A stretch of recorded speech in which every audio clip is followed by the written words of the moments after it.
Greetings, I'm your host, Jason Miles, and welcome to another episode of This is Revolution Podcast for all the returning listeners and subscribers, and of course, our very valued patrons. Thank you so much for coming back. To those new to the channel, thank you for taking a moment to check us out. If you dig what we're doing, please hit like and, of course, subscribe. It is a passive gesture that goes a very long way in promoting the channel. Big, massive shout out to all those that joined me earlier this morning as we spoke with Ted Reese about the massive U.S. debt burden. If you haven't checked that episode, it is already up, so make sure to go watch that. If you didn't know, all the TIR main shows are on a playlist on YouTube. All the main show live streams, all the Mau Maus we've done, Beyond the Red Zone, and of course, Pop Life, as well as other shows that we don't do anymore, sadly, like gaming material. There's playlists for everything. Watch it all. Don't ask the question, where can I find it? Can someone say? It's all right there. I don't know what this stuff is. There's over 1,500 shows. It's there. Trust me. I wouldn't lie to you. Don't write in the comments, where's the link? Don't do it. Don't do it. If you are enjoying these shows, if they quench your insatiable appetite for irreverent political and cultural commentary, then think about becoming a patron. For as little as $3 a month or $30 for the year, you can get access to our patron-only champagne rooms, join us for our Jay's Fun-Ass Movie Nights, have access to the TIR Discord, and you get the satisfaction of knowing that you help contribute to the insanity that is TIR. We coming for you, nigga. Oh, we're saying that in a good way.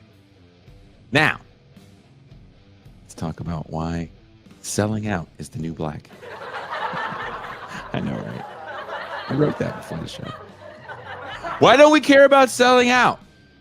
When we think about music festivals in the United States, there is always one that comes to mind, and that is the original Woodstock Festival in 1969, a monumentous cultural moment thankfully captured on celluloid.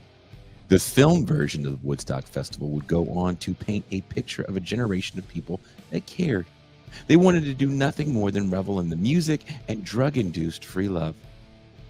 The antithesis of this portrayal is the 30-year anniversary that was marred in tragedy. The latter Woodstock would be portrayed as the failure of the blank generation, Generation X, my generation, who was so hypnotized by the sounds of nu metal that they raped and pillaged the site of the festival in the name of chaos. I've always felt like that assessment was so far from the truth. Woodstock 69, much like Woodstock 94, had free entry, meaning people had breached the gates, and instead of attempting to stop thousands of people, the promoters simply ate the loss. In 69, they were saved by the state and the movie rights. By 94, there were corporate sponsors. Despite the festival being a financial failure twice, a 30-year redo was in order in 1999. It was the end of the millennium, and we were going into the future, 2000, into the great unknown. Well, in 1999, the show promoters finally found a way to stop the ins and outs and how to lock people into 3 days of around-the-clock consumerism. It had never been done before, and the capitalist dream of Woodstock was realized in 1999. It's just, in 1999, people would revolt. Some look at Woodstock 99 as a moment when the original founders of the festival sold out, but selling out was always the plan. What if keeping it real was the illusion? Punk music has always been seen as the soundtrack to The Outsider, the political musical reaction to the bloated sounds of 70s excess, or was it a kind of cottage industry of outsiders who wanted into the big time, but were shut out by industry gatekeepers? However you view punk, metal, hip hop, or rock and roll, there has always been an anti-authoritarian message in the music. Visual art at one time was countercultural and defied convention, but now I can get a Basquiat or Keith Haring painting as a phone case or a doormat. While these artists are no longer with us, and we can't say for certain that they'd be down with the use of their art to sell such mundane suburban kitsch, there are tons of celebrities that have no problem dancing for money, as the great urban philosopher Tina Turner once said. Today, celebrities don't mind being a corporate private dancer, and most fans don't mind the performance as well. We are all hungry consumers and content creators. So is selling out aspirational? The internet is flush with content creators, people trying to make any and everything in the attempt to capture eyeballs. But whatever happened to being dope? There are tons of influencers, but very few people I see that actually care about producing a show. Just virtual billboards, avatars for consumerism.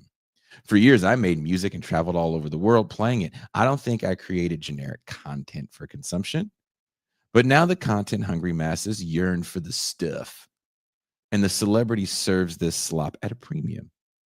There was a time when celebrities were ashamed of taking the corporate dollar to shill products.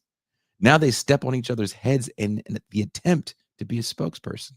From our guest's latest article in Current Affairs, How We Stopped Caring About Selling Out, wherever you are watching or listening to the show, there's a link in the description. Quote, even worse are the podcasters who openly promote questionable or downright scammy products. Just take a look at the sheer number of celebrities who swear by BetterHelp. If you've listened to even a single podcast lately, you've probably heard ads for this shady online therapy service.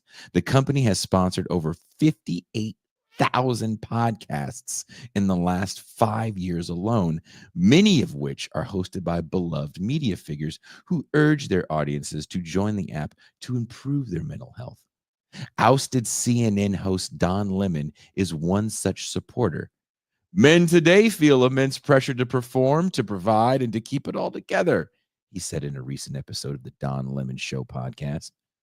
So what do? The most convenient and I believe the most affordable and accessible therapy you're going to get out there is BetterHelp.com. Lemon goes on to offer his fans 10% off the first month. What he fails to mention is that 2 years ago, BetterHelp was fined by the Federal Trade Commission for sharing users' private health data with advertisers. The FTC found that BetterHelp used and revealed consumers' email addresses, IP addresses, and health questionnaire information to Facebook, Snapchat, Criteo, and Pinterest for advertising purposes, including questions about why the patient needed therapy, what their concerns were, and whether they have been treated before. This betrayal of people seeking mental health care wasn't even hidden in BetterHelp's fine print. The company straight up lied about it. In 2021, after 10 people died during a crowd crush at Travis Scott's Astroworld Festival, BetterHelp teamed up with the rapper to offer traumatized attendees a singular month of free therapy. How generous. Naturally, fans and media outlets were weary of the deal, leading the company to publish a frequently asked questions page. The last part of the frequently asked questions addressed BetterHelp's privacy data practices. Is information members enter on BetterHelp ever sold to any advertising platform or third party? Writes Rolling Stone. The company's response was an emphatic no. The press release is still available on BetterHelp's website. But curiously, a specific question regarding data privacy appears to have been deleted. Unquote. I'm so excited to talk about selling out with our guest today, editor at Current Affairs magazine, Emily Topping. Heyo! Thank you so much, Jason. I'm so excited to be here. That was a really good Don Lemon impression, by the way. You don't see me in that. Well, I'm wearing my manosphere glasses, so that helps. Okay. When I'm wearing these glasses, I can channel my inner Don Lemon. Remember that? Yeah. You opened up your piece discussing actors doing ads in Japan, kind of in shame. Before the internet, many Americans didn't know about this since we didn't have the access. The movie Lost in Translation, as you detail, discusses this. Can you explain why famed actors secretly peddled goods in foreign countries? Yeah, it was definitely considered kind of a mark of shame to stoop to TV in general, I think. Especially film was kind of considered this higher upper echelon of media. And yeah, I think it just seemed desperate and embarrassing to be selling something. And so they would literally go overseas. Um, and honestly, some people still do this, but it's just not as effective anymore, I think, because we have the internet. And so there isn't this kind of cultural Yeah. where things don't cross borders anymore. You can't really hide in another country's TV, but it was just considered embarrassing to try and sell things. And it meant probably that all of your prospects had died up in the US. Which is so crazy because thinking about that, and when you said the thing about Tommy Lee Jones was like known, what's he known for again in Japan? Oh, canned coffee. Yeah, he does these little sultry canned coffee things. And apparently he's a brand name over there, but specifically for that. I find that so crazy because again, you're right. We take these people so seriously. Do we stop taking them seriously when we find this out, or do we not care anymore? Now, I don't think we care at all, which is why it's so funny to contrast that with how it used to be like 20 years ago. But I think he could still make those same commercials here today and no one would blink an eye. Yeah, I talked about George Clooney making Nespresso ads, which I think is embarrassing, but we don't anymore. And he's, an Oscar-winning actor, I think. Well, he was also kind of the guy that was in the forefront of like was it the campaign? Was it called Red? When everybody cared about Darfur for like 5 minutes. Mm-hmm. Yeah. Why doesn't he care about exploitation when it comes to coffee? Is it just not, are the people not dark enough for him? Yeah, that's probably it. I mean, that's what kind of pissed me off about the George Clooney example too, is because everyone loves him because his wife Amal is a human rights lawyer and he's done all this work to end poverty and human trafficking in other countries. And it's like, Nestle is like a cartoon villain of the most evil corporation in the world. They water. Yeah, they once made a pledge in the early 2000s to stop using child slavery to produce their chocolate. And they had to take back their promise because they were like, we can only actually account for like 49% of where it comes from. We don't know. So they just those little fingers, man. Those hey. They work fast, I guess. I don't know. You want those goddamn Nestle Crunch bars? Mm-hmm. Deal with those little fucking fingers. That's kind of oof. Another thing I wanted to get on with you is Nirvana. Everybody loves fucking talking about Nirvana. And yeah, I think it's the kind of the archetype idea of selling out, especially in the 90s. I had a very long discussion with another person that was published in your magazine some years ago, Bert Cooper, and we were talking about hip hop and skateboarding. It was a very odd conversation, but Nirvana came up. Why has the band Nirvana remained for many the epitome of keeping it real? Well, I mean, I think part of that is Kurt Cobain died. It's kind of hard to mar your idealism of someone when they kind of become a martyr in that sense. But I mean, people did accuse them of selling out at the time when they signed to a major record label, which I kind of got into. That it's funny that at the time that was what selling out was considered, but they were pretty open about their disdain towards brand deals. Yeah, I think there was a music video where Kurt Cobain is wearing like Converse and they'd written on them, they didn't want to be promoting things openly. And nowadays that's kind of foreign to us.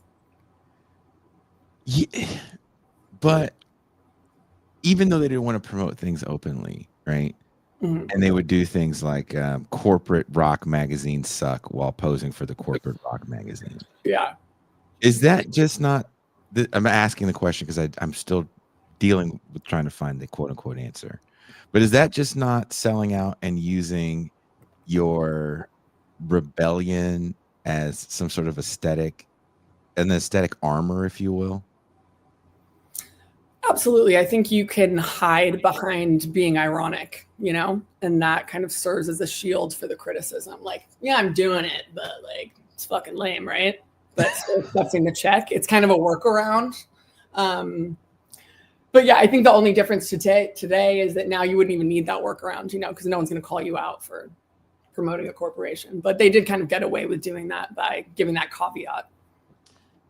I've definitely written about Nirvana. I've got something coming out soon where I mention them in talking about hair metal and the rise of grunge, how I think both those two things are extremely similar, and they also have very similar shelf lives because they're part of a visual era. Do you think Nirvana, ironically, is successful because of MTV, not despite of it? Yeah, absolutely. I mean, yeah, definitely. I think that so many bands of that time skyrocketed because their visuals were captivating towards people, but and it kind of became an ironic thing where you could say fuck MTV, like fuck being on there, and by being on there you're amplifying your message. Was it, I can't remember if it was in your piece or not, where the drummer or bass player of Rage Against the Machine, I don't know if you remember this. You don't have to, of course, you don't have to say your age, but this is many moons ago. Limp Bizkit, I think, had won an MTV award, and the bass player of Rage Against the Machine was trying to embarrass Limp Bizkit, so that he like scaled this scaffolding behind Fred Durst and made a big kind of spectacle. And nothing really happened. It was kind of a dumb thing to do. I'm sure dude was high out of his mind, but it didn't do anything to derail the machine that would be Limp Bizkit in the late 90s and early 2000s.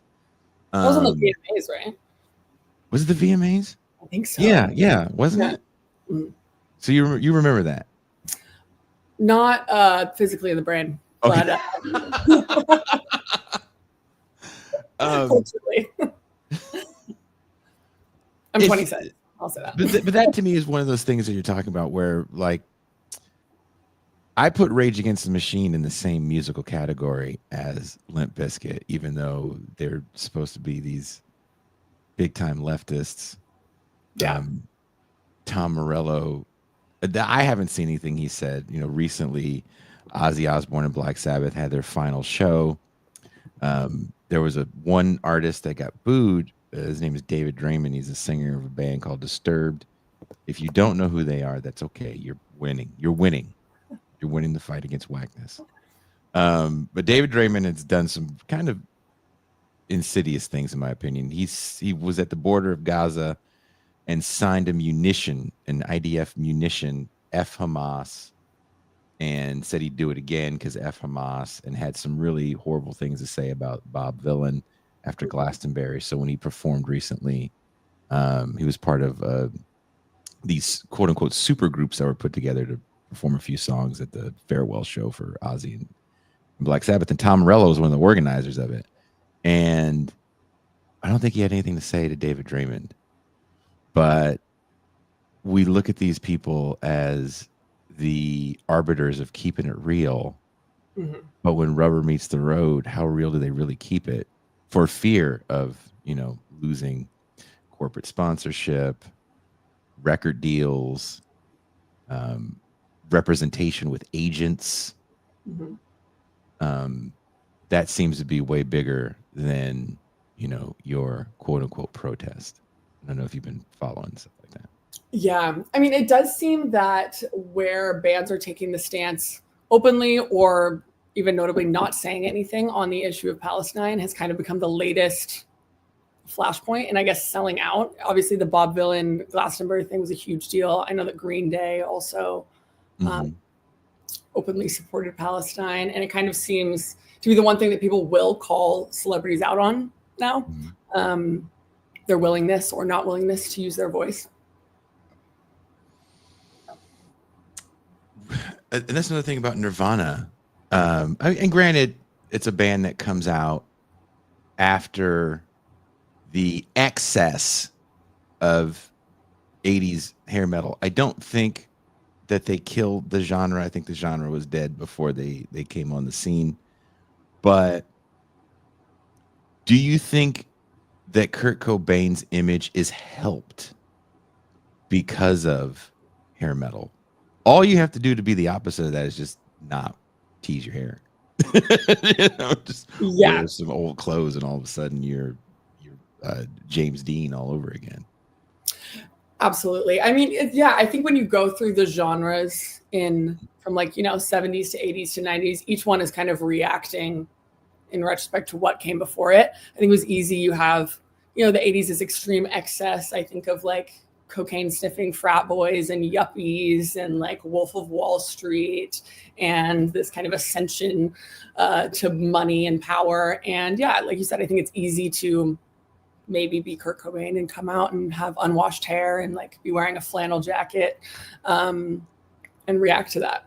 But what's kind of weird though, and I was thinking about this earlier, is I'm not sure what our current genre of music is reacting to, or if it is even, I want to ask you that. There's an age gap between us. I am a curmudgeon. I'm not going to sit here and lie and say I'm not. I don't listen to new stuff, not because I hate it. It's just I have everything I couldn't afford at my fingertips. Mm-hmm. So just a healthy diet of Steely Dan going on in my house. But who is the Nirvana for this generation, in your opinion? Is there a Nirvana? Does anyone care to be Nirvana? I think that's the issue. I don't think there is at all. I don't think there's anything even close. I mean, in terms of a generation kind of surrounding one star. I think part of the issue is now that people that really love certain celebrities or musicians, it's kind of an identity thing, and they'll become part of a fandom per se. And Swifties. So, yeah. Are you a Swiftie? I'm blinding. I am not a Swiftie. Do people call you a Swiftie? No, I haven't received that accusation yet. What do people call you? You're like, they better call me Emily. yeah. But it's funny. Like I think people are scared to criticize Taylor Swift for a lot of reasons, but because like a lot of fandoms, her fans are kind of rabid and will latch on. And Taylor Swift was so good at this idea that, speaking of selling out, kind of like ascending to being a billionaire and having a private plane and all of that. It's actually like really girl boss and feminist. And so if you criticize her, you're being misogynist, which I think is kind of. I've seen that. Yeah.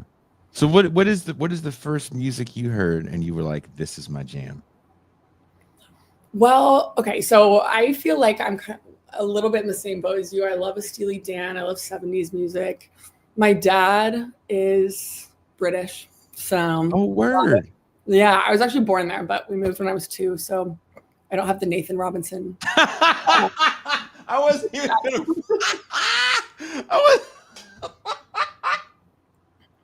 So your dad sounds like a badass if Pops is playing fucking Steely Dan. Yeah, and a lot of like Brit pop too. He loves Oasis. Did you guys go to the show? Oh my God. If I could have gotten tickets, I tried. I was prepared, but no, I'm still holding out. Did you guys, did they stream it like they did the Ozzy thing? No. I'm not sure if they did. Isn't it still happening? The Oasis tour? Is it all gone? Oh, it was a tour. I thought it was a one-off show. I didn't realize it was a tour. Yeah, it's a tour. So they are touring in the UK right now. And then I think they're going. I tried to actually buy tickets to the Mexico City one because I felt like that would have less of a queue. So I guess bad news for you, man. That is the line there is being be massive. Yeah, someone who's clearly never been to Mexico City, I'm like, it's beautiful. I'll just pop on down there, buy an Oasis ticket on the street. I would love to know what's happening. There's people right now watching this show that actually live in Mexico City. So if anyone knows what the scout price for Mexico City is, posted in the chat. If anyone has a couch I can come sleep on for the Oasis stop in Mexico City. Oh, you can look, this is a community of love here at TIR, and you can find that person that would hook that up. Yeah. I have been surprised at the people that have reached out in a loving embrace to try to help certain things I've even done. But that's when you're little, right? When we're young, the first thing we hear is what our parents play. But when you get to be young, rebellious, 11, 12-year-old Emily, what is the thing that is not your parents that is just yours? Like, this is mine. Dad, go buy me the blah blah blah CD. I think that I'm of the era I was like spent the considerable portion of my middle school youth on Tumblr. So I loved like the Arctic Monkeys. I listened to like Modest Mouse, Vampire Weekend, Okay. that whole kind of young indie vibe. And also I'm embarrassingly kind of like granola in my music taste because I'm from Portland. So A lot of I singer have a lot of songwriters. whiny, like acoustic, like Yeah. A lot of singer foresty vibe. Gotcha. But did you share that with your father as well? The kind of even the newer stuff you were listening to? Yeah, absolutely. I mean, my dad still loves, he just sent me a Spotify playlist the other day. I remember when I turned 16 and that was driving my first car, I really wanted this story makes me sad because I was kind of an asshole when I was a teenager. I really wanted a new stereo for the car because it just had a CD player. And instead, my dad like hand burned me like 20 CDs of like all this music, yeah, which is really sweet. And I think I was not as grateful as I should have been. Actually, should text. What you look? You can't. I was like, where's my stereo? I am a parent of a 26-year-old young woman, and I can't get mad at anything she did as a teenager because I know I wasn't a perfect teenager. It's just what teenagers. That's good. You shake it off as a parent. We get together. We have support groups.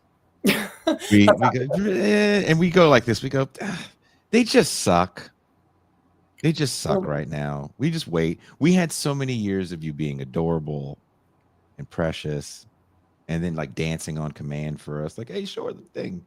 And then you get to be like 16, and then you suck for a minute. It's a short-term thing, and then it's over. Yeah, it returns back. Were you a shitty teenager? Ask my mom. She'll probably say, yeah. I don't think so. Okay. But I'm sure I was. Conflicting people in the neighborhood thought so. Because I remember the music that made me say like, okay, this is mine, and it's not my folks. And I thought it was the coolest, hardest, truest thing ever. Was there something about the music that you listen to, especially singer-songwriter stuff? Like if we want to talk about authenticity in music really starts, they call it the authenticity era, I believe, wherein the Brill Street singer-songwriters started, we make up that term, singer-songwriter. Carol Kay and Bob Dylan and that whole Village scene in New York. Is that kind of authentic to you too when you were younger? You were like, this is the true soul of a musician when you just have an acoustic guitar and a microphone. Oh yeah. I mean, and I think I kind of, like a lot of teenagers, I think my age, I idealize the idea of like New York City in the 60s and the 70s. Like I read Just Kids by Patti Smith and I was like, God, I should have been there. I want to be in the Chelsea Hotel with Leonard Cohen. But then I think you go on and I like would listen to a lot of Bon Iver and like kind of stare out my window. You were like a fucking brooding emo kid that was beyond the haircut. Yeah, absolutely. I did have like very dark dyed hair for a while, but I've outgrown that. You are so funny. I kind of want to stay on the music thing for a while because for me, music is where selling out starts and ends. I never really thought about Matthew McConaughey as being a sellout. But then I really thought about it and I was like, I can't think of any actors of my era, which to me is the sellout era for actors because they're just doing those like, I'm 47, so I grew up watching all those Cold War 80s action movies and stuff like that. You would think those guys would love to shill a product, and I'm sure they did it overseas, like you said, but I don't remember them doing it locally because if anything, they did cool shit like what was that restaurant chain that Bruce Willis and Sylvester Stallone and Schwarzenegger got? Oh my God. What was it called? What's it called, guys? I can't think of it. Something Hollywood, right? Oh, I can't think of it. Let's see. Planet Hollywood. Planet Hollywood. Yeah. Like that was cool. That's not really, that wasn't looked at as selling out. That was like an investment in your cool because you have to be seen at Planet Hollywood. Well, I think that's the difference. I mean, I think what I found more grotesque nowadays is celebrities kind of using the idea that we already love them, we trust them, they're a cultural figure, to be like, okay, open this Discover credit card. Here's this like casino app. And it's just something that's like fucking lame, you know? And it's, you know, celebrities have been the face of product for a long time, whether it's like a cool sneaker or, you know, something that people might actually want, but it just seems particularly shameless when it's for, yeah, like a financial app. I think it's ridiculous. I mean, I remember having to come to terms with selling out when it came to endorsement deals. Like, well, you get a free guitar. Like, I'm poor and I would love to get a free guitar, but does the free guitar come at a price of my soul? And even with this show, there's like this constant battle that I have about Jason, we should have this person on, or I'm like, no, like fuck that guy. fuck him so much. When it's someone that's like prominent and might be like helpful towards the podcast. Yeah. Certain things I won't talk about because it's like, well, that's not what I want to do. And then I'm just chasing a thing that's hot for a minute. And I don't make that much money, but I make enough to sustain myself. So I don't want to feel gross or hate it. I don't want to hate it. Well, thank you for letting us Nobody's on. We really appreciate it. No, I like I said, my friend Ben Burgess had sent your piece in our group chat, and he goes, "Oh, I figured you might dig this." And he goes, "I haven't read it," and I fucking saw it. I was like, "Oh, I'm reading this."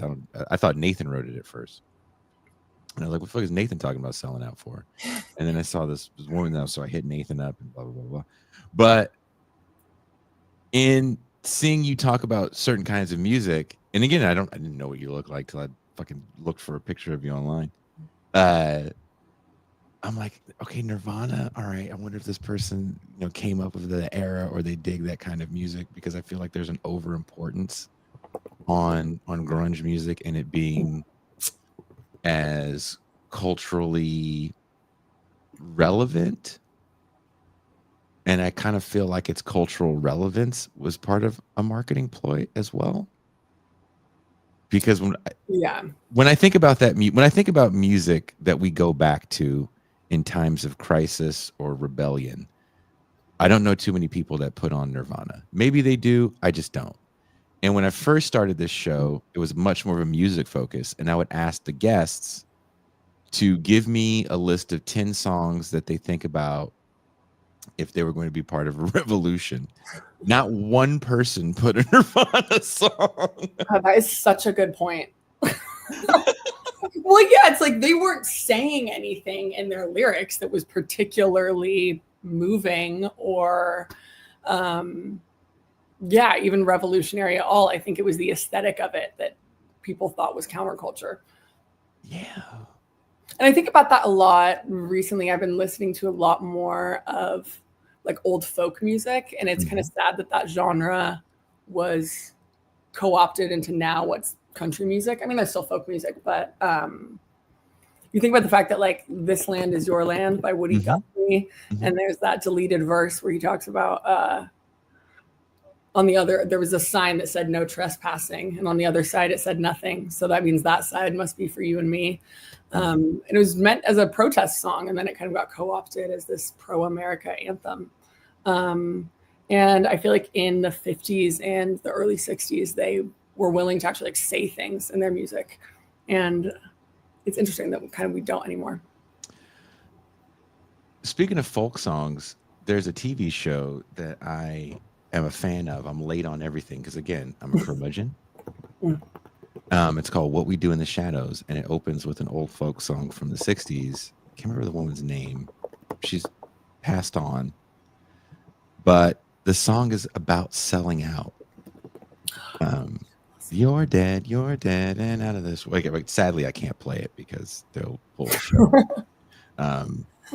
But in something I've been writing with another friend of mine, Professor Alexander Herbert, we've been writing about, punk and subcultures and and how the left kind of suffers from some of the things that punk suffers from in its subcultures, cultures of authenticity and deconstruction, working to nullify any real movement.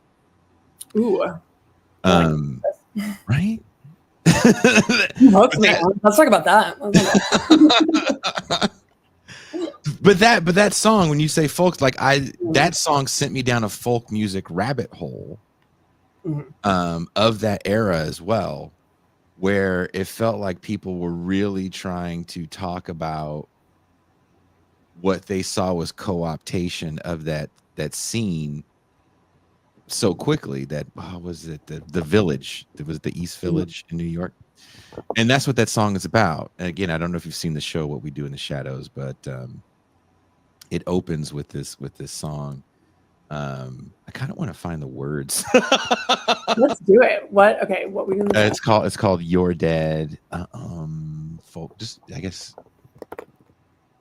What is it called? Come on, chat, help us out. Did you find it? Okay. Norma Tenenga is her name. All right. Oh, You're Dead? Yeah. It's like you're dead. You're dead. So go to the last verse. Okay. See the last verse. Now your hope and compassion is gone. You've sold out your dream to the world. Stay dead, stay dead, stay dead. You're dead and out of this world. That's fucking heavy to me. Yeah.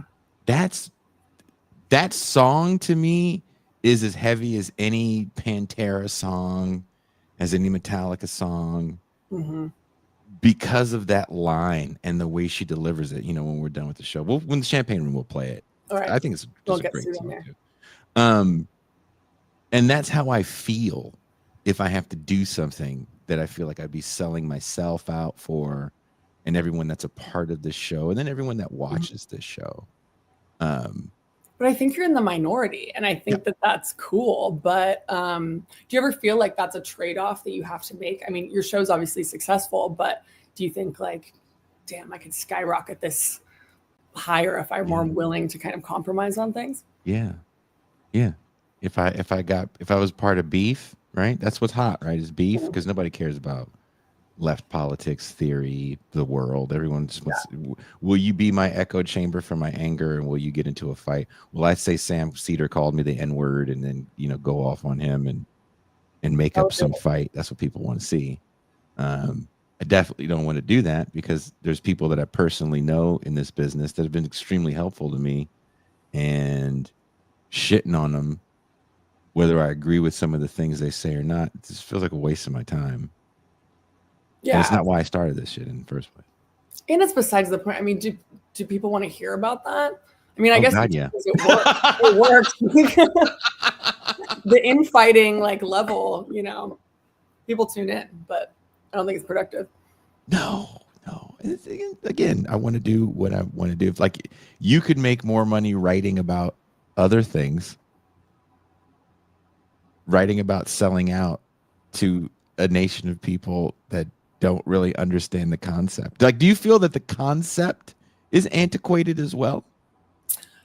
Yeah, absolutely. I mean, I literally don't think I've heard anyone be called that out loud in a very long time, because we don't care about it. And also, I just think advertising isn't seen as embarrassing anymore. It's so ingrained in every aspect of our lives that we don't even really notice it. And, I was thinking about this earlier about the rise of MLMs, pyramid scheme, multi-level marketing, and how all of these people were kind of told to sell these items, whether it was makeup or skincare, hair care, whatever, to their network of friends. And it was like, you should use the people you know and sell to them. And this whole idea of having a side hustle now is something that's not only kind of seen as ambitious and cool, but it's necessary for a lot of people. Like, you could have a career that you're good at and that you feel betters the world, but you need something on the side. And so it's not really embarrassing anymore to be like, how do you buy these extra products from me? Can I ask you this? I was talking with a friend of mine who also does music, and we're the same age. And I was saying, You know, young people today are so much more in tuned with marketing, even in this left media space. They understand search engine optimization. They understand branding first. They understand thumbnail design and font size. I was telling her, I was like, I think the only thing we might have cared about was like maybe a cover for a record or a flyer or something. Like that was like our big thing. Like, dude, that Yeah. flyer's sick. But how it was going to get to people, how we were going to market brand us, how we were going to represent brand us was far from our reality. Do you see that even in your world of writing? I mean, I think it depends what your outlet looks like. So obviously I just recently started this job at Current Affairs. It's literally my second week.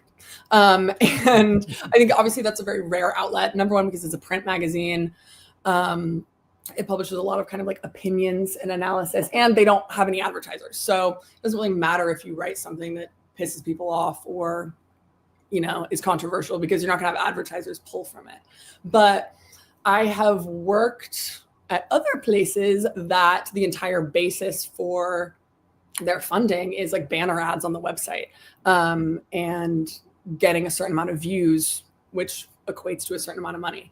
And so you end up having to write, in order to just stay open, a lot of search engine optimization things. Like I remember one of the jobs I've had recently, I would have to write, like, let's say last week was 4th of July. We'd be like, all right, guys, 4th of July is in a week. So we need to write like 20 articles that are literally, the headline is, what time is Walmart open on 4th of July? Is CVS open on 4th of July? Is Safeway open on 4th of July? Wow. Is the Apple Store open on 4th of July? We all knew that it was just kind of like useless, but it's like, okay, if you want to stay open, you have to write enough things that people will Google and then click to do it. So that's so, Nathan, I got to give Nathan his props. Let's give Nathan his shout out. And I say that because Nathan published a piece by my good friend who I was talking to earlier today, Bert Cooper, that got him on the writing scene. And Bert's done stuff since then in the New York Times and the Atlantic, and got a book deal and all this other shit. But he wouldn't have done that had Nathan not took a chance on a piece from a dude nobody had heard about, saying something somewhat controversial. So having spaces like Nathan's, I'll admit, like Sublation, that published me when nobody would, Damage Magazine. I think these people are extremely important for left spaces. But it feels like these magazines, to some degree, kind of work in silos as well. Do you feel the same way, or is it a little different with Current Affairs? Yeah, I mean, I think maybe ask me in 6 months again. As I Fair enough. It's like my 10th day there, but I think, yeah, by nature they kind of do, right? Because I mean, a magazine like Current Affairs, all of the articles aren't paywalled, so I think that's cool. Yeah. You can read all of them for free, but in order for it to stay alive, we rely on subscribers, and so then just naturally, the people that are funding your magazine are people that agree with you or like the things you write enough to pay for it. We have a friend that works for Jacobin in the circulation department. So they handle all of the mail that comes in. Oh my God. I would disagree with that, because those people every day have some shitty things to say about Jack. Like, we get to see some shit. We're like, oh my God, why would you even bother writing that? What are their complaints? I wish. Well, people complain about, I mean. People complain about, mostly it's the articles. It's the content of the articles. It's, you'd be surprised how many Zionists sign up for magazines like that. You'd be surprised for how many ultra leftists sign up for things like that. You'd be surprised how many libs sign up. It's the person says, got another love letter. So those are a lot Now, of I fun. know Nathan is the victim of getting a lot of angry emails per se. At least I don't know how much physical hate mail we get. That sounds kind of funner, actually. And like, so, and then they put in so much more effort. So you got to go to the post office to send this to me. That's kind of cool. You say that until every day someone's calling you a piece of shit. That's true. Like, do you have to be a I'm piece of speaking shit? from a piece of privilege here. Like, damn. Oh, Mercutio's right. Shout out to Everyday Analysis for publishing I Was a Teenage Anarchist. Yeah. Speaking of that, moving on to the next question or discussion topic. And I want to say also, thank you, Emily, very much for taking the time to talk with me. Thank you. It's been so fun. Punk rock was seen as dangerous, like rock and roll was for a generation prior. By the 2000s, it was the soundtrack to suburban doldrums. What happened? Did it sell out, or did it take on its final, more successful form? I'm talking about bands like, how can I put this? 94 to me is a big year for punk music because Kurt Cobain dies, and coincidentally, Green Day releases their major label debut, Dookie. And Green Day, more so than probably any other punk band, because the bands that came before them that might have sounded similar, like the Descendants and Bad Religion and stuff, they don't have MTV on their side or major labels. So Green Day is on a major label. They released Dookie, and now we have this thing called pop punk, where we're not talking about fighting the man as much as we're talking about fighting the suburbs. Mm-hmm. And then the derivative of Green Day is going to be Blink-182, and then the 2000s is filled with maybe some cool people might call it mallcore, but I think about the store Miller's Outpost. Yeah. Zoomies, Miller's Outpost, Hot Topic. Mm-hmm. Like you can now buy your Rebellion. You can get the wallet chain and the studded belt and the Anarchy shirt and a skateboard and a Warped Tour mix CD. Like all of it is in one place, which is kind of convenient. But the music itself, the look may be rebellious, right? Because Johnny's got an eyebrow piercing and a lip thing, but the music itself is major chords, and it's just not. It's if you're scared by Blink-182, I am. I'm freaking out just hearing you talk about it. Because I'm assuming this is more maybe your junior high years. Yeah. Yeah, I think that's a great point. I do think it was just kind of a watered down version of what came before it, but it's really interesting thinking about the fact that punk before was so openly antagonistic towards capitalism, the government, the man, and in its later form, pop punk, it was more shrunk down, individualized into this is against the popular kids and like the prom queen. And this town that's holding me back, man. I think there wasn't as much of a collective anger. This town is holding me back. You're from a city that actually has a pretty interesting musical history, even though everyone looks north of you. In Seattle, there's bands like the Wipers that are from Portland. Mm-hmm. Red Fang is from Portland. That could be your dad. Is that your dad? Is your dad the dude from Red Fang? Yeah. Mm-hmm. There's some historic music venues. I think most of them are closed, and I feel like all good music venues are closed now. Yeah. Modest Mouse is from Portland. Yeah, Modest Mouse are from Portland. Starfucker. The Decemberists. Yeah, a lot of indie bands. The Northwest in general has a pretty interesting sound. There were some people that I grew up listening to that I've got to kind of know a little bit from the Northwest that I really admired. Did you grow up in any of those scenes, those DIY scenes at all?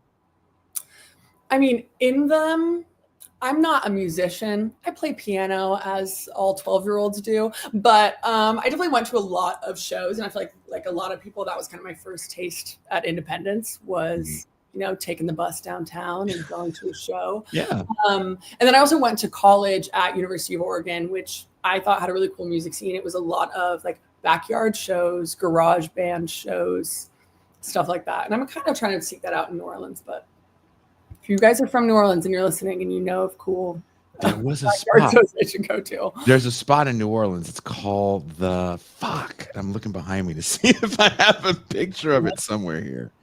Oh man, I think Phil Anselmo owns it from Pantera. I can't remember the name of it. Oh, this is killing me. Somebody, if they remember the name of that. Siberia. Yeah, is it still around? Yeah. Oh yeah. Is it still around? Oh yeah. I actually just went to like a metal show there like 2 weeks ago. You go to metal shows? Tell me more. Not often, which is really funny. I showed up in a white shirt and I didn't realize that people literally, I kind of thought that was like a stereotype. And I was like, it's gonna be more embarrassing if I show up in all black. And they're like, we don't really dress like that. They do dress like that. And I was like, 3 people said something to me that I was wearing white, but it was really fun. I wouldn't exactly call myself a metal expert, but I enjoyed myself. There's another place there that I played a few times. I can't remember. New Orleans is just fun in general. The food is great. People are great. It's got its own Southern heavy music scene that's got a dope ass history. Super dig it. I want to go back so bad. I saw you guys are doing a live thing in New Orleans next week, or no, not next week, next month, right? Well, it's our 10th anniversary, so you should come. Everyone who's listening should come. It's a fundraiser, but it's like $30, and then all you can drink and all you can eat. So if you're quick with it, you could really make it worth your money. But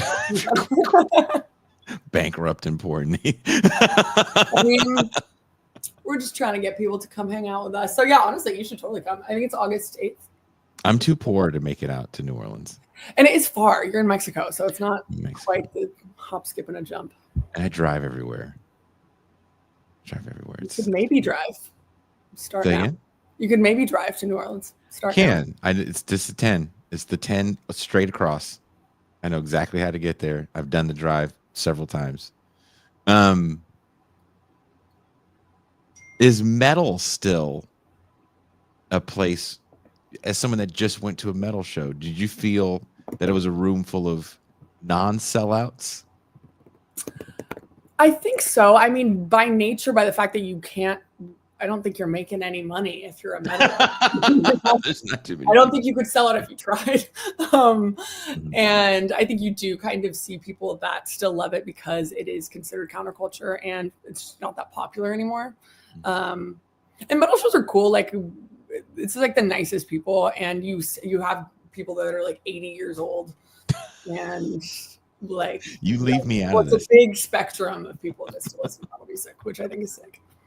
You actually talked about BetterHelp. I want to talk about BetterHelp a little bit more, as advertised by so many actors and celebrities in general that have struggled with substance abuse and depression. Is this actually worse than selling out? Absolutely. I think so. One of the things that I talked about in the article that I think is like the most insidious way that celebrities now try and sell us shit is in podcasts. For some reason, instead of just playing like commercial breaks between the hosts talking, the host kind of sneakily starts doing an ad read. Like right now I'd be like, and anyway, you know me and Jason, we love metal music, which is why I bought this new Bluetooth speaker that you can, they're using their authentic voice and acting like they truly love the product, which is at best cringy. But when it's something like a therapy service, I think it's kind of dark and maybe evil. I don't know. There's something evil about it, because every time I hear a BetterHelp thing on a much larger show, the host, and I don't know how much of this is part of their script, right? The host usually is talking about coming out of when I was, snorting cocaine and I sold my child for 5 crack rocks. And then it cuts to the BetterHelp ad that, they're probably getting a good amount of money for putting it in where you can't fast forward it. Yes. And you don't even realize sometimes till halfway through that they are peddling it. And again, it's like, it makes them sound so authentic because they're like, you should really be taking care of your mental health, and I care about you. So let me help you out here. Because, how do you argue with someone selling or I don't know, advocating for a therapy service, I guess, seems less evil than being like, you need to go buy a car. But I think it is more so in a lot of ways. Or but is they that just cornered the podcast market. is that where we are though in capitalism, where who the fuck's got money to, like, those commercials where the Christmas commercials for cars where some husband gets a wife a car? I'm always thinking, like, who the fuck has that kind of money? Like, did you just buy it, or are you just making payments on it? Because if you bought me something that we got to make payments on now, I'm like, why the fuck did you do that, asshole? Yeah, if you bought me a car, I'd be pissed. Like, okay, now we have to take out a second mortgage. Yeah, now we got loans. Like a really irresponsible decision that we should have talked about. But I put a bow on it and everything. Yeah. Is BetterHelp just where we are now in capitalism? Yeah, absolutely. I mean, I think it kind of follows this trend of everything needing to be convenient. And, I think there are probably benefits to maybe doing like Zoom therapy. I know a lot of people do that, but not everything should be an app, I think. And I've heard all these horror stories of people that go on their Zoom therapy appointments and their therapist the whole time is like on their phone or like hitting their vape or something. They're not picking the creme de la creme. Is that an extra feature for BetterHelp? You can get a Zoom call? Yeah, I think so. Well, I haven't tried it, so I'm talking a lot of shit for having not tried it. I've read a lot about it. I've read a lot about it. Everything. Just when I saw that it was an app, I was kind of offended. I was like, this is not going to be good for people that need real help. No, and they pair you with someone. You basically fill out a questionnaire, and this is what they got in trouble for because they were sharing the details of the questionnaire. But yeah, they kind of use an algorithm to be like, here's like 5 therapists that we think would fit you. Kind of like Hinge, like the dating app, where it'll be like, this is your most compatible. And I think it's kind of a dangerous way to treat mental health care. Well, also because with that data, you understand people's vulnerabilities and how to market to them better with those vulnerabilities. Like, there's a reason why Spotify has shifted from storage locker service to a mood-based music streaming service. You kind of want to control your mood. So for me, that's the real insidious thing about BetterHelp, is that you are being so vulnerable with this information that they then are going to go sell to advertisers. And it's very valuable information, which makes me think that's why they have all this venture capital money to pay, what'd you say, 58,000 podcasts? It is crazy. I kept having to edit the article because I wrote that Don Lemon had read like 300 or whatever, or less. I think it was like 50 ad reads. And I kept having to go back as I was editing it because every day he was doing a new podcast. They have spent a ton of money into marketing. Yeah. And like you said, it's so insidious because I don't know the details of how they use that data. I obviously don't trust Facebook's intentions, but imagine if you write in this questionnaire, like, I'm needing help with my obsessive compulsive disorder, and it's really taking over their life. And then you start getting ads for cleaning products because they're like, let me monetize on your vulnerabilities. You write in your article, 40 years ago, advertising co-opted rebellion, but the brilliance of today's machine is that it doesn't need to anymore. Out of exhaustion or simply because we fell for it, we stopped rebelling altogether. Are we in a moment where personal branding, even branding yourself as agitator, insurgent, activist, is kind of part of this sellout pathway? What do you mean? That it's kind of a useless thing to try and rebel because what's the point anymore? There's no outcome. I think rebelling, how can I say this and not sound like a douche nozzle? Of course, I think rebellion is good. I'm going to wake up at 5 a.m. tomorrow and watch and interview a man who wrote a book about Star Wars and the left. And then at 6 a.m. my time, we're going to have a watch party and watch Star Wars because it's a grand narrative that I think is very valuable at this moment. The things that I've seen in Los Angeles when it comes to people fighting back against ICE and these just horrific scenes that look like Star Wars with Mhm. stormtroopers coming in and into schools and hospitals. I actually heard stories from people that came in hospitals to try to take people out of there. So no, I think fighting back is extremely important. But there are people that take these moments to sell brand them, to the point where there were people that were trying to get shots on burning cars. Yeah. And you're kind of from that place, Portland, where Trump one is at war with Portland, right? Oh yeah. And It's the libs have burned it to the ground. yeah, then the naked girl.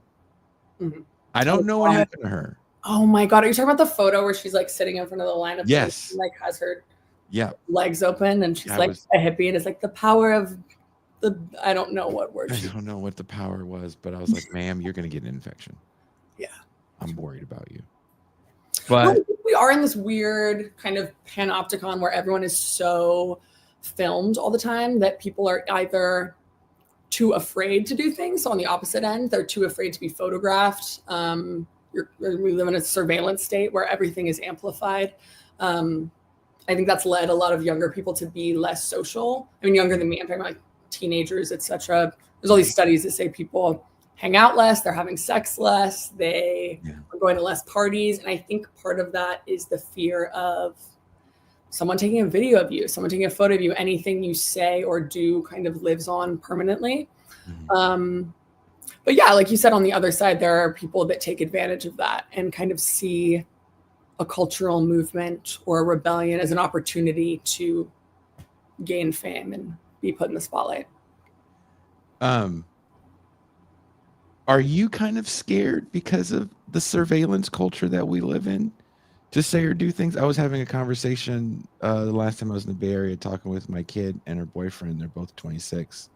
And we were, and I was, complaining about people that record people fighting, even having arguments in like a fucking subway or something. I'm like, I don't want that person to I don't want two poor people to get fired because they're having a fight. Like the camera recording them doesn't make the fight go away. It probably makes it worse. And they were saying, well, we know we're recorded. We know that even if we walk in certain neighborhoods, people have Ring cameras. So we always watch what we say. And I was like, that doesn't frighten you? Yeah, I think it's so odd. I mean, I won't speak for other people, but that's like, I don't think those viral videos of like a FedEx worker and he's delivering the package and then he trips, but then he gets up or he like leaves the present. I'm like, I don't think that's cute. Why are you publishing this video of this guy?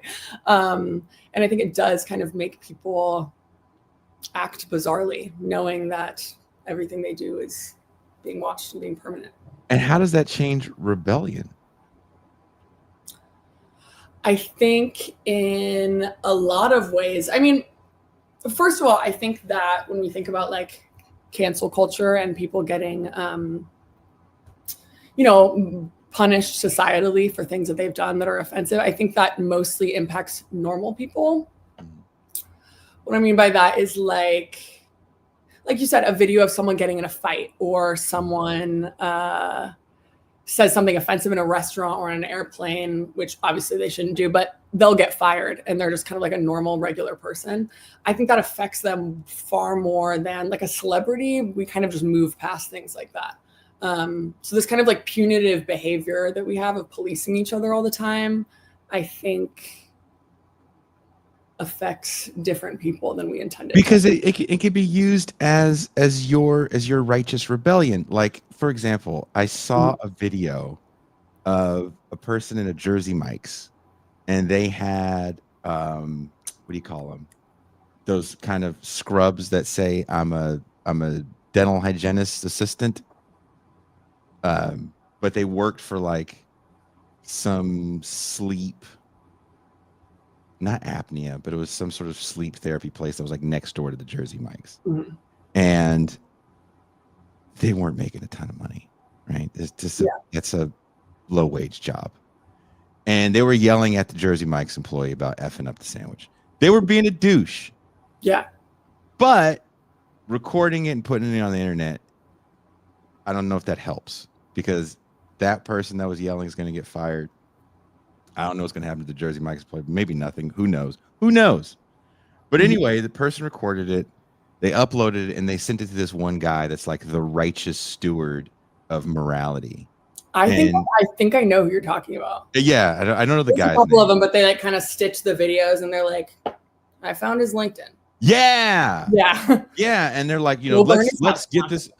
I wonder if this person's employer wants to know about how they acted. I was like, look, man, why would you want to give the employer that much power, first and foremost? Mm-hmm. Because now you're saying the way this person acts in their off time has to be policed, and you're doing the devil's work for them by doing that.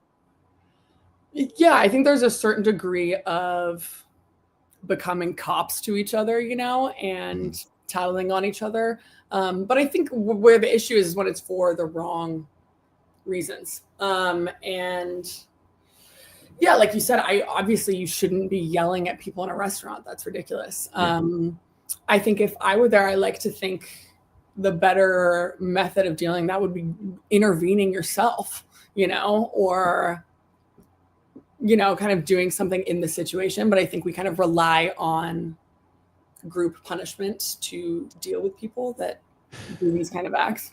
Yeah. And to try to cost someone their job, and to believe that this is the right thing to do.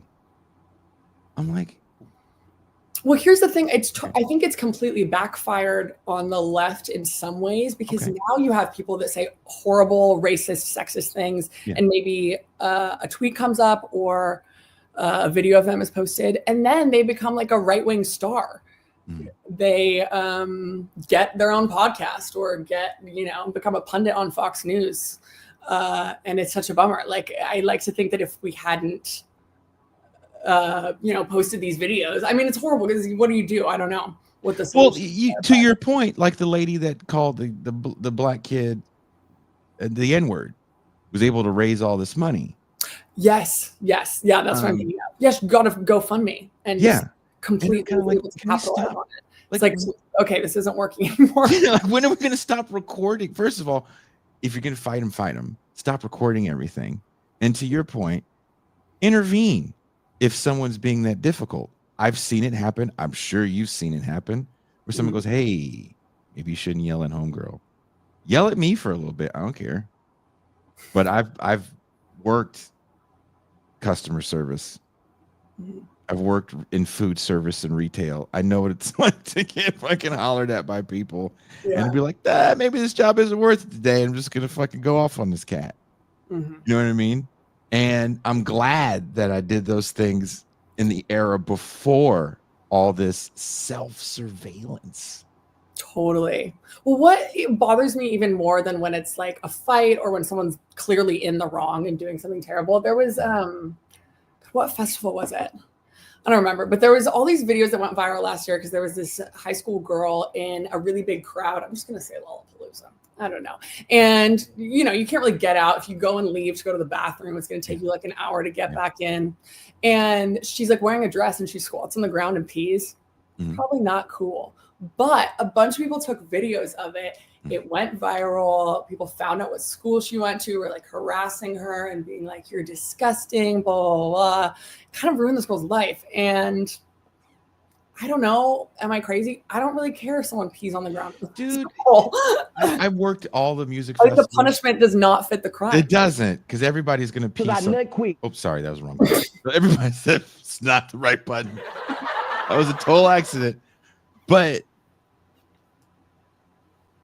I remember I've told the story usually in the champagne room. I was at a Coachella. I think it was my last Coachella I worked at, and I usually have a walkie-talkie on, and if you have a walkie-talkie on, if people have a problem, they're going to go to you. And I was trying to walk in this. There's these little pathways that the patrons of the festival don't know about, and I was trying to fix something, which was part of my job at the time. And this young lady stopped me, and she goes, "Can you get on there and tell them to clean out the porta potty?" And if you've never been to a festival, those things get filled by noon. And this was in the camping area of Coachella. And if you've ever been to Coachella, it's a massive city that you're stuck in, or people are stuck in for 4 days or whatever it is. And I didn't even know what channel those people were on. And I didn't know them. They were not part of my department, so it's not my problem. We had our own kind of secret places to go use a bathroom, and I knew where the only standing toilet was in the whole place. So I was being a douche. Like, that's sorry, not my problem. And she started crying. She was like, "It's coming out of the tub." And she opens the door to show me. She wasn't lying. It was packed that high. She was like, "You gotta tell them." And I did try to I eventually was like, okay, that's pretty fucking horrible. And I tried to find anyone I could in facilities to get it taken care of. But had that young lady went behind and had someone cover her and piss, nobody would have said a fucking word. Yeah, and I just can't imagine being such a narc that I would care. Like, I've seen someone pee in public. I think, I don't know. My first reaction would definitely not to be videoing them, unless they were, I don't know. I've seen so many kids be so belligerent. Like, I don't know. Yeah. Like,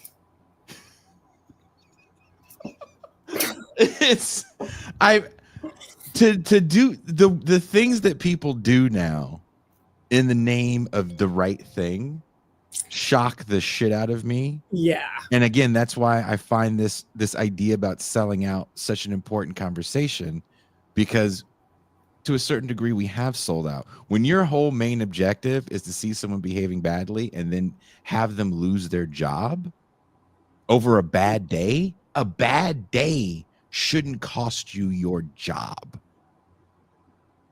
Yeah, I agree. And I think it also leads a path of people just becoming more antisocial in general, where you don't trust the people around you. You are kind of always on edge. And yeah, I think leads to people having more weird public freakouts, because you feel like you're being watched constantly. We are being watched constantly. We are. Might even be being recorded right now. We are. Really? Luckily, I'm wearing pants today. That being said, Emily is going to join us in the champagne room for a little bit, where we're going to watch some insane videos. We're going to show Emily who Little Brazzy is. Do you know who Little Brazzy is? No, I do not. Ooh, that's a good answer. I'm excited to learn. That is a good answer. Do you know about balloon pop shows, Emily? Do I? Ooh. This is going to be a lot of fun. If you would like to join Emily. The dating shows. Yes. Oh, yeah. Yes. I am a fan of balloon pop shows, and I shouldn't be. It is not giving me a good, what's the word? Idea about the fairer sex at this point. I'm going to be single forever because of balloon pop shows. I'm excited. Briefly, my friend in LA has been in one or two of them, and maybe it'll make you feel better. They're mostly staged. The ones that she's been on, and I hope. Wait, is your friend been on the new ones or the black ones? Well, she's not black, so damn it. Yeah. I'm a racist, and I only watch the black ones. Or I watch the ones with the white women that go on the black ones. Oh, thank God. The things they say. Yeah, it's bad. But yeah, we're gonna watch look, sit back, relax. I'm excited for Emily to see some of this ridiculousness that we do here on TIR. If you guys already know about it, the link is already up for the patrons and for paid YouTube subscribers. If you want to join us, then click the join button on YouTube. Become a patron for as little as $2 a month, $30 for the year. You can hang out in these champagne rooms. Join us tomorrow for movie day. For me, it'll be movie day. We're with Dr. Michael Harris, who wrote the book Welcome to the Rebellion. We're going to watch Star Wars and have a fun conversation afterwards. And you get to watch the replays of us watching all these movies and pausing it and saying ridiculous bullshit. Bullshit. So thank you very much. And we'll see you in the champagne room. We are out.